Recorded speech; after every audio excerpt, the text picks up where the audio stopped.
या मैदानामध्ये ज्या लोहियांनी गोव्याच्या स्वातंत्र्य लढ्यामध्ये जबरदस्त भूमिका घेतली आणि गोवा स्वतंत्र आपला 1961 साली 19 डिसेंबर रोजी झाला आणि त्याच या क्रांती मैदानावरती आज आपल्या मराठीची क्रांतीची ज्योत हे आपल्या मराठी राजभाषा व्हावी या दृष्टीने आपण आज इथे मोठी सभा घेत आहोत। ही उत्तर गोव्याची सभा आहे आणि जोपर्यंत मराठी राजभाषा होत नाही तोपर्यंत ही लढाई जी आहे तशीच चालू राहणार आणि याच्यामध्ये आत्ता जर तुम्ही बघितलं तर अनेक हजारो तरुण तरुणी याच्यामध्ये सहभागी झालेले आहेत। आत्ताच माझ्याबरोबर उत्तर गोव्याचे प्रमुख जे आहेत प्रणव बाणावलीकर हे उत्तर गोव्याचे प्रमुख आहेत, आपल्या बारदेस तालुक्याचे प्रमुख अमोघ लोटलीकर आहेत, हे विद्यार्थी आहेत आणि हे सगळेजण तरुण मंडळी आज ही मराठी राजभाषा व्हावी हा गोव्यावरती झालेला अन्याय आहे,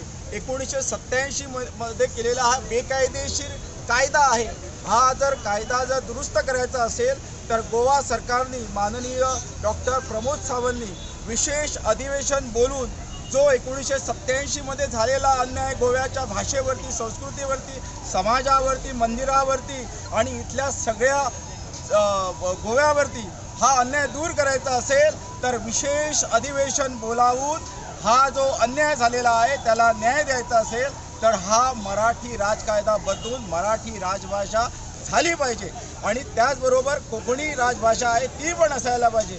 अशा पद्धतीचा एक ध्यास पूर्ण गोव्यातील तरुण तरुणींनी घेतलेला आहे आणि त्या या लढाईमध्ये 40 वर्षाच्या लढाईमध्ये असंख्य तरुण आणि तरुणी विद्यार्थी हे सहभागी झाले, ही आनंदाची गोष्ट आहे असं मला सांगावंसं वाटतं। मराठी भाषेला अभिजात दर्जा असतानाही एवढा संघर्ष का करावा लागतो? हे आपलं दुर्दैव आहे गोव्याचं।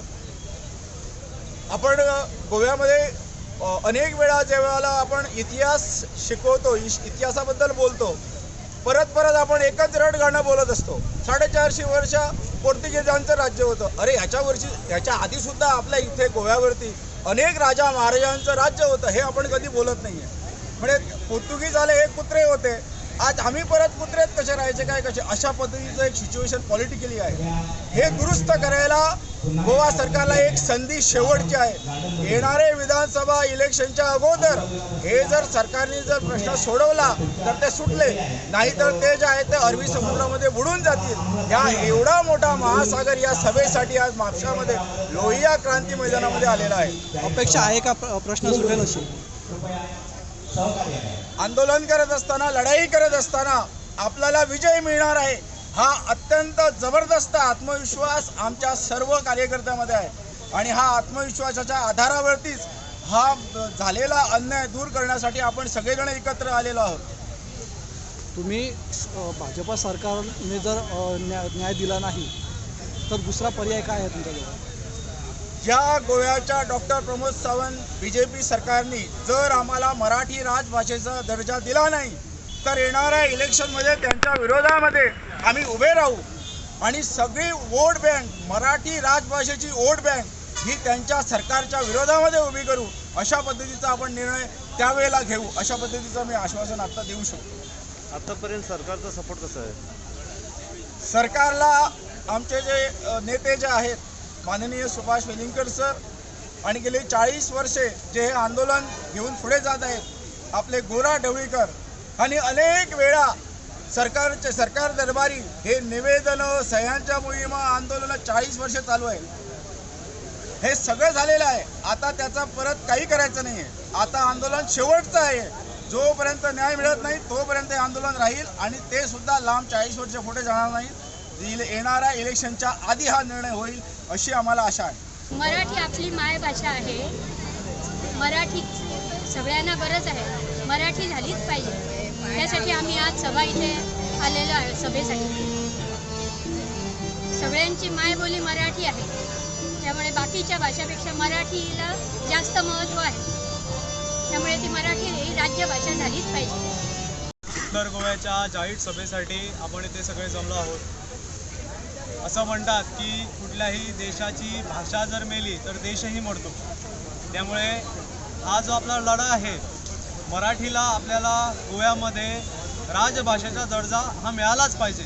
आणि त्यासाठी हा लढा आता निर्णायक क्षणापर्यंत पोहोचलेला आहे आणि तो अजून पुढे प्रखर करण्याची ही आजची सभा जी आहे ती याची सुरुवात आहे. मला आजच्या या सभेच्या निमित्ताने आपल्या गोव्यातील सर्व जे युवक आहेत, युवती आहेत, त्यांना मला सांगावंसं वाटतं की कोकणी ही आपली गोव्याची राजभाषा आहे, याच्यात कसलंच दुमत नाही आहे किंवा कोणालाच त्याच्यात कसलाच काही त्रास नाही आहे. पण गोव्यामध्ये मराठी ही तितक्याच प्रामुख्याने बोलली जाते, समजली जाते आणि आपण शाळेमध्ये मराठीच आधी शिकतो. त्यामुळे सर्व युवक आणि युवतींनी हा विषय उचलून धरायला पाहिजे. आज आपण बघतो की सोशल मीडिया जे आहे त्याच्यावरती खूप नकारात्मक गोष्टी आपल्या मराठी भाषेबद्दल पसरवल्या जातात. हा एक प्रकारचा प्रयत्न आहे मराठीला खाली काढण्याचा. त्यामुळे मी आजच्या या आपल्या युवा पिढीला सांगू इच्छितो की या सोशल मीडियाच्या माध्यमातून आपण या सर्वांना त्या प्रश्नांची उत्तरं दिली पाहिजेत. आपण शांत बसून चालणार नाही आणि आपला हा लढा जो आहे तो आता मराठीला राजभाषा दर्जा मिळेल तोपर्यंत हा लढा संपणार नाही. मी आज आमच्या गोव्याच्या सरकारला ही विनंती करू इच्छितो की हा लढा इतक्या हलक्यात घेऊ नका. तुम्ही आज जर बघितलं तर पूर्ण गोव्यातील गोमंतकीय मराठी प्रेमी हे पेटून उठलेले आहेत आणि हा लढा असाच पुढे अजून प्रखर होत जाणार आहे. त्यामुळे सरकारने आम्हाला हलक्यात घेऊ नये आणि आमची जी मागणी आहे ती लवकरात लवकर पूर्ण करावी. मॅडम, आज मराठी ही राष्ट्रभाषा करण्यासाठी बऱ्याचशा लोकांनी इथे आपली उपस्थिती लावलेली आहे. सरकारला मराठी भाषा ही राष्ट्रभाषा करायलाच हवी या पद्धतीने तुम्ही आज कोणती पाऊल उचलणार आहात? मराठी भाषा ही राज्यभाषा झाली पाहिजे. जसं कोकणीला आहे तसं मराठीलाही तो मान मिळायलाच पाहिजे या मताचे आम्ही सर्वजण आहोत आणि आमची सरकारकडे हीच मागणी आहे. कारण की असं जर नाही झालं तर येणाऱ्या काळामध्ये आपली जी संस्कृती आहे किंवा आपल्याला जी पिढी पुढे घडवायची आहे तर ही मराठी नसल्या कारणाने या सगळ्या गोष्टींचा ऱ्हास होणार आहे. आणि हे एक मोठं षडयंत्राचा तर भाग नाही ना, याकडे पण आपण लक्ष दिलं पाहिजे. कारण की आपलं जे संत वाङ्मय आहे तर ते सगळं मराठीमधूनच आहे. त्यामुळे आता आपल्याला जर ह्या सगळ्या गोष्टी पाहिजे आहेत ठेवायच्या असतील तर मराठीला राज्यभाषेचं स्थान मिळायलाच पाहिजे.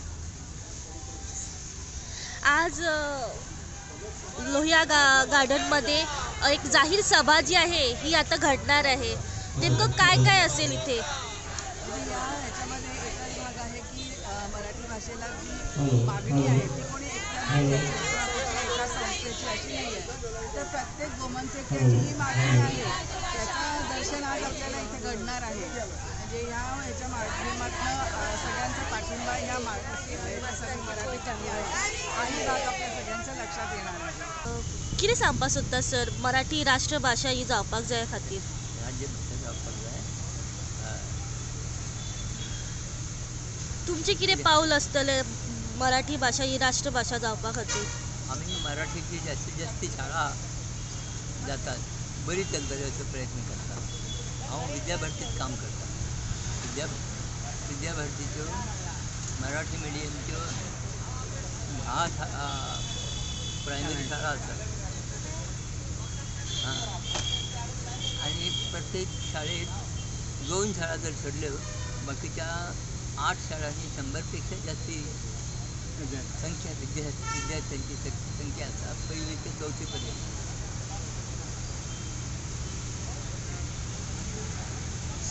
सरकाराक कशा तरेन पटोवन दिवपाचे पाऊल असतले तुमकां ही राष्ट्रभाषा करपा खातीर? सरकार पटोवन घेवचो घेवचो ना.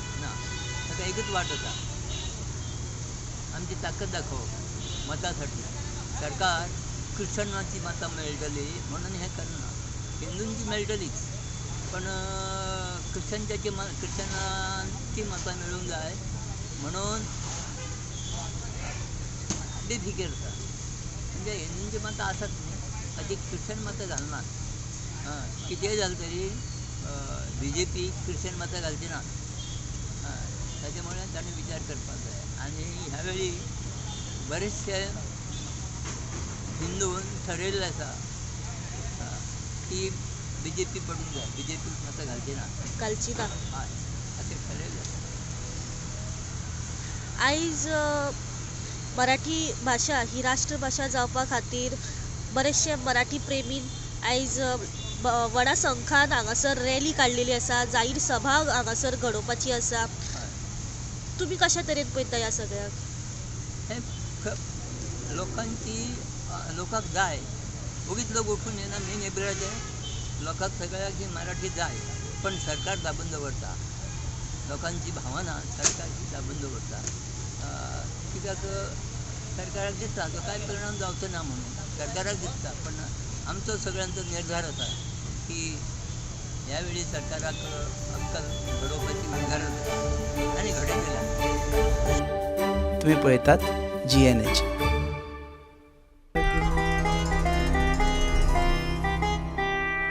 दाने दाने में आरोग्य प्राप्तिरस्तु.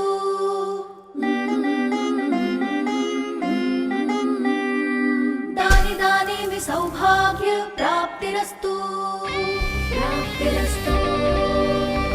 अमृत जैसा इसका स्वाद, ये है पौष्टिकता का प्रसाद.